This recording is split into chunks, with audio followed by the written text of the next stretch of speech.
Milieu de la nuit, un pasteur rentrait chez lui en voiture, avec sa femme et ses 2 filles.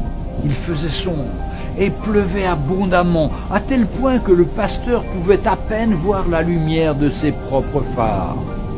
Sur le chemin, il devait traverser un très grand pont, à l'entrée duquel des panneaux signalaient « Ne pas s'arrêter » car l'endroit était dangereux. En effet, de méchants criminels rôdaient régulièrement sous le pont. Ils semaient souvent la terreur et ceux qui tombaient dans leur piège s'en échappaient rarement.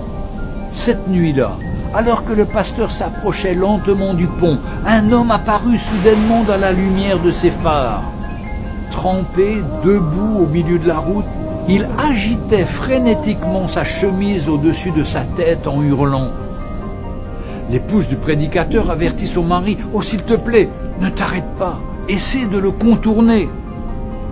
La voiture était trop proche. L'homme était inévitable, à moins de s'arrêter ou de l'écraser.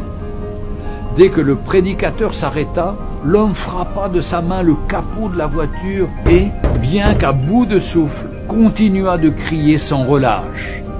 Le pasteur regarda sa femme et lui dit de verrouiller les portières derrière lui en attendant son retour. Toute sa famille, très perturbée, pleurait en le suppliant de ne pas sortir de la voiture.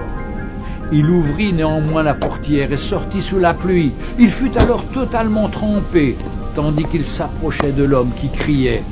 Il comprit soudainement ces paroles. « Arrêtez-vous, arrêtez-vous, le pont a cédé, le pont a cédé. Un bus rempli d'enfants est déjà tombé.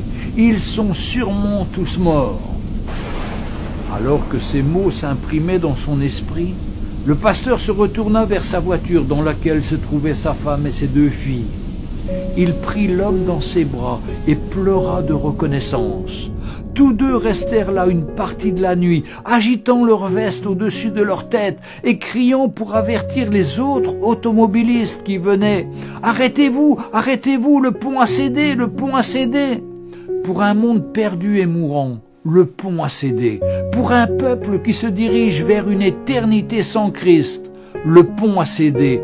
Où sont les hommes et les femmes qui se tiennent au milieu de la route et permettent aux gens de ne pas périr?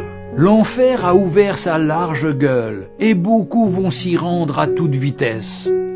Où sont ceux qui se tiendront à la brèche, dans les rues, sur les routes et sur les chemins, pour les arrêter dans leur élan? Où sont les vrais croyants qui annoncent l'évangile de Jésus-Christ pour avertir les autres, pour les empêcher d'aller en enfer pour toujours, dans l'endroit le plus terrifiant qu'il soit? Je vous en supplie, répandez l'évangile aujourd'hui. Rappelez-vous que Jésus nous aime tous et ne veut qu'une chose pour l'être humain, qu'il soit sauvé. Avertissement dans la nuit. Envoyez-le à la fois à ceux qui sont sauvés comme à ceux qui ne le sont pas, car le temps s'écoule si vite. Que le Seigneur vous bénisse. Amen.